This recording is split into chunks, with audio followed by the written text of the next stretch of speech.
فقیر بادشاہ کے دربار میں جا نکلا نا تو کہا کہ بادشاہ یہ تخت و تاج کیا ہوتے ہیں، اس کی کوئی قیمت نہیں ہے۔ تو بادشاہ ہنس کے کہنے لگا اس فقیر کو باہر نکالو، اسے کیا پتا ہے کہ تخت و تاج کیا ہوتے ہیں، اس کی لذت کیا ہوتی ہے۔ جب خدام کھڑے ہوتے ہیں، استقبال کر رہے ہوتے ہیں، جب تخت پہ بیٹھے اور ساری رعایا نیچے بیٹھی ہوتی ہے، اس نے کہا نکالو فقیر کو، اس کو کیا پتا۔ بادشاہ ایک دن شکار کرنے گیا تو وہاں اس کا گھوڑا جو ہے وہ سرکش ہو گیا اور ایسی جگہ پہ لے گیا کہ جہاں نہ پانی تھا اور نہ کوئی اور چیز۔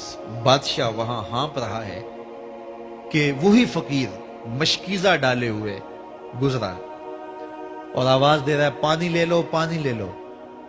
بادشاہ کی تو موت واقع ہونے والی تھی، آخری ہچکیاں تھی تو اس نے آواز دی پانی۔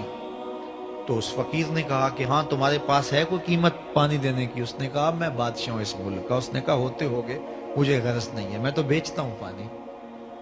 اس نے کہا بابا میں بادشاہ ہوں، جو مانگو گے میں دوں گا، مجھے پانی دو، میں مر رہا ہوں۔ اس فقیر نے کہا آدھی حکومت لگے گی۔ اس نے کہا آدھی لے لینا، مجھے پانی تو دو، کیونکہ مر گیا تو ساری جائے گی۔ اس نے پانی کا گھونٹ دیا، پیاس کی شدت تھی، جب پانی کا کٹورا اس نے منہ سے لگایا تو پانی حلق میں اٹک گیا۔ اب پھر دوبارہ مصیبت بن گئی تو اس فقیر نے کہا کہ میں حکیم بھی ہوں، اگر کہو تو تمہارا علاج کر دوں۔ اس نے کہا ضرور کرو، لیکن اس نے کہا میں یوں ہی نہیں کروں گا، آدھی باقی حکومت بھی لگے گی، وہ بھی لکھ دو۔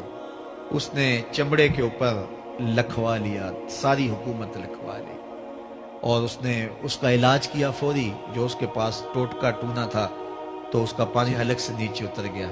بادشاہ گھوڑے پہ بیٹھا واپس آیا، وقت گزر گیا، عرصہ بیت گیا، بادشاہ پھر تخت پہ بیٹھا تھا، وہی فقیر بھیس بدل کے دوبارہ آ گیا۔ پھر اس نے نصیحت کی کہ آخرت کو یاد کرو، یہ دنیا کچھ نہیں ہے، 4 دن کی کہانی ہے۔ بادشاہ نے کہا تو میرا خیال ہے پہلے بھی کبھی آیا تھا، تو نہیں سمجھتا تخت و تاج کی لذت کیا ہے۔ اس نے کہا اس کی کوئی قدر و قیمت نہیں ہے، چھوڑ اسے، آخرت سب کچھ ہے۔ تو اس نے کہا نکالو اس فقیر بابے کو، یہ اس دن بھی آیا تھا تو آج پھر آ گیا ہے، اپنی راہ لے بابا۔ اس فقیر نے اپنے تھیلے سے وہ چمڑے کی دستاویز نکالی جس کے اوپر اس نے ساری حکومت لکھ کے دی تھی۔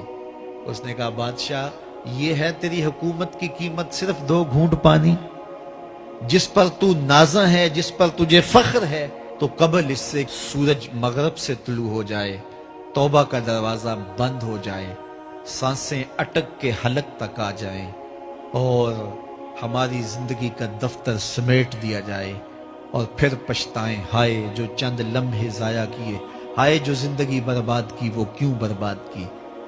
کل کے پچھتاوے سے بہتر آج کا پچھتاوا، زندگی پلٹ ہوگا، وقت پر کافی ہے ایک قطرہ بھی آب خوش ہنگام کا، جل گیا جب کھیت برسا می تو پھر کس کام کا۔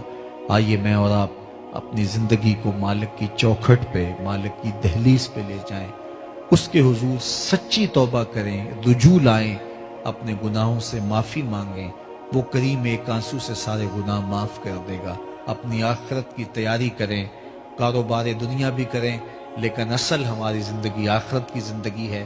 صحابہ کو خندق کھودتے دیکھا تو پیار آیا تو یہی کہا اللہم ان العیش عیش الآخرہ، اے اللہ زندگی تو آخرت کی زندگی ہے، فاغفر للانصار والمہاجرہ، میرے انصار کو بھی بخش دے، میرے مہاجروں کو بھی بخش دے۔ تو اللہ تعالی ہم سب کی مغفرت فرمائے۔